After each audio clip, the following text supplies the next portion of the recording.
Hello and welcome to Lecture 7 on Psychological Disorders. So now we're going to move on to dissociative disorders, and these are fascinating. So this going through dissociative episodes is going to take 3 or 4 short lectures, but I think you'll find it interesting. So the learning objectives for this lecture, we're going to look at what psychosis is and what dissociation is. We'll look at dissociative amnesia and dissociative fugue. Now, what are thought disorders? Thought disorders involve disruptions in the connections between our thoughts and our experiences. So for example, people lose their sense of identity, or they may feel like external forces are controlling their thoughts. They might be experiencing depersonalization, where they don't feel connected to themselves, like even they don't feel connected to their bodies. Or they experience derealization, where nothing feels real to them, like everything that's happening around them is an illusion. It's not real, but they can't really explain why. So let's delve into those issues. Now, when it comes to dissociative disorders, many of these disorders involve psychosis. And this is a break from reality in which the person has a difficult time distinguishing what thoughts or perceptions are real versus what are imagined. Now, there are a lot of psychological disorders that involve psychosis.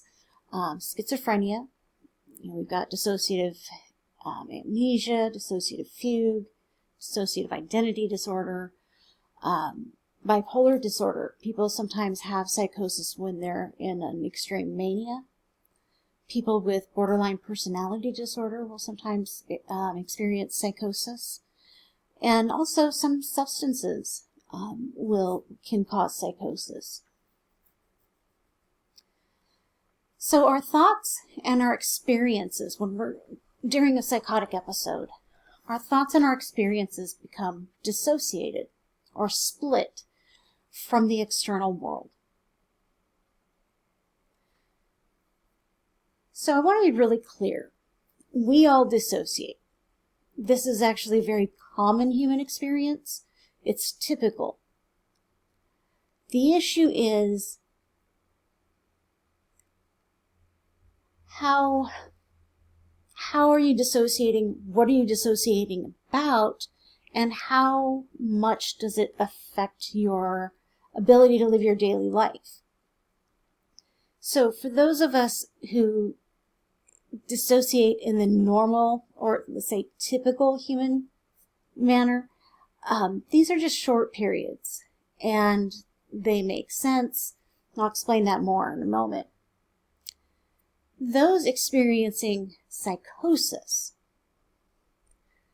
so there's dissociation, but there's psychosis level dissociation. This is a prolonged period of dissociation. It is not easily controlled, and it can't be controlled without medical intervention.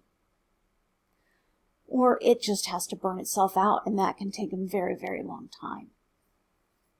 Sometimes it won't without medical intervention. So common dissociation is what we all do. So we are able to have 2 streams of consciousness going on at the same time. And I'm not talking about multitasking. I'm talking about 2 separate streams of consciousness. So I think one of the best examples is when you're driving and you realize, you're a few blocks to away from your house, and you realize you just drove 5 miles and you don't really remember it, but you're fine. You were driving just fine. You were experiencing more of a daydream. You were preoccupied. That was a dissociative experience. You had 2 separate streams of consciousness going on. There was the consciousness that kept you safe while you were driving and got you to the right place. And then there was the consciousness that was focused on whatever it was that you were preoccupied with. So with common dissociation, we're easily able to rejoin our current reality. And we can, it's not difficult to find what that current reality is. We know what is real and what is not real. And there's no loss of self, there's no loss of personal history, and there's no memory loss with common dissociation. Now, like I mentioned, you're on the highway and you realize you just drove for 5 miles and you don't really remember it. That's not what I mean by memory loss.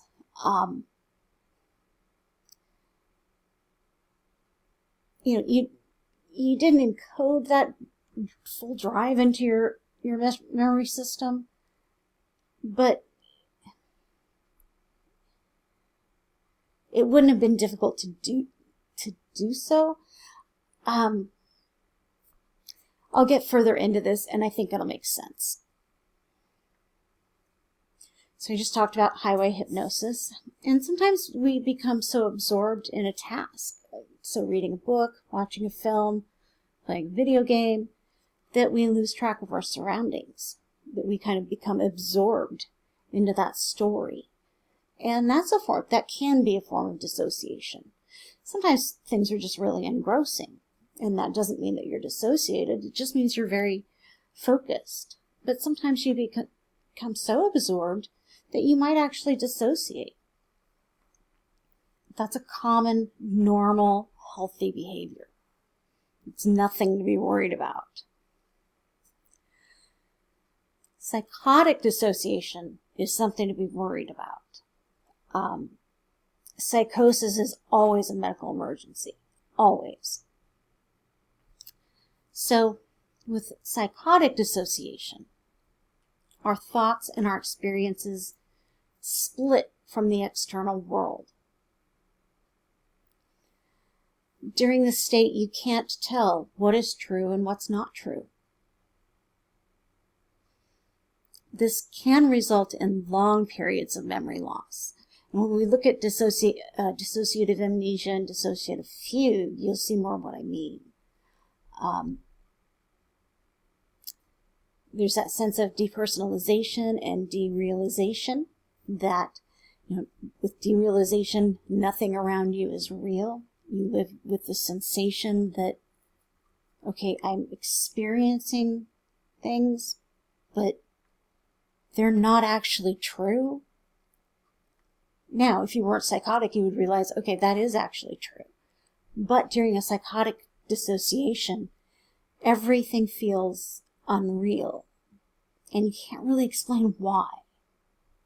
And then depersonalization. Your own body feels, you've dissociated from your own body. Yes, you can move your hands, and you're moving them, but they don't feel like your hands. Now, psychotic dissociation episodes, these tend to be much longer. Common dissociation, that's a few minutes, maybe even, 30, 40 minutes. But psychotic dissociation can go for days or weeks or months. Now, psychotic dissociation is believed to be due to extreme stress and trauma. Some researchers believe that those who are prone to dissociative disorders are also prone to PTSD. And I forgot to mention PTSD. Those with PTSD sometimes do dissociate. Does that mean they're psychotic? No. That's kind of a difficult one to explain. But with with the flashbacks that come with PTSD, they feel so real that during that flashback, the person is actually experiencing what's going on in the flashback. They've completely separated from the world around them. So they've dissociated in that way. They're not psychotic. They're just so intensely focused on that flashback that that is their reality. So there's dissociative amnesia, and this is where a person forgets that an event happened or loses awareness of a substantial block of time. They just develop amnesia. And there's no reason. Well, there's always going to be a reason, but trying to identify what that reason is can sometimes just be impossible. So the person that experiences dissociative amnesia might lose memory for personal facts, facts about their own life, may lose a total sense of identity, may not know who they are, may not know where they live, may not know or recognize the people, their own family members. They're in a complete episode of amnesia.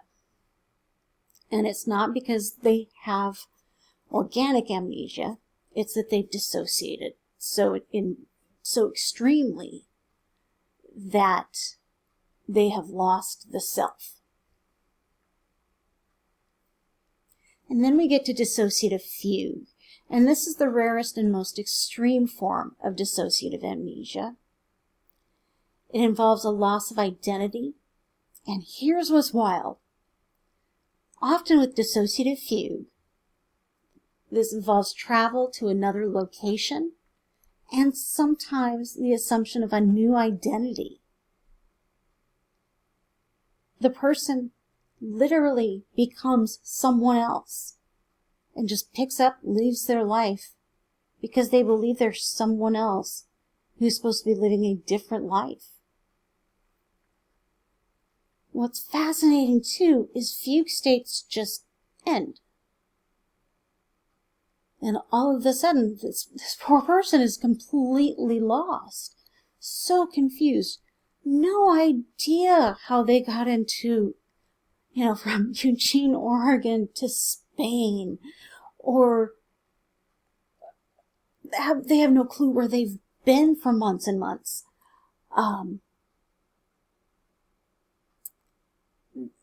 They were living as a completely different person. And they don't remember what happened during that fugue state because they just can't access that information in memory. And that's because of the dissociative experience. They have so fully dissociated from their own self that they haven't encoded the memories of what happened during that fugue state in a way that lets their real self access that information. It is the wildest thing. It's like, that information has to be somewhere in the brain, I think. I'm just kind of hypothesizing right there, but, because when they're in that fugue state, they are able to operate as if their reality is their true reality, but once they come out of the fugue state, they are just locked away from all of those memories that happened, of what happened during the fugue state. And they will turn up somewhere, and they just end up going to the police because they have no idea who they are, where they're at, why they're there, how to get in contact with family. So, we'll end there. And we will talk about dissociative identity disorder in our next lecture. Thank you.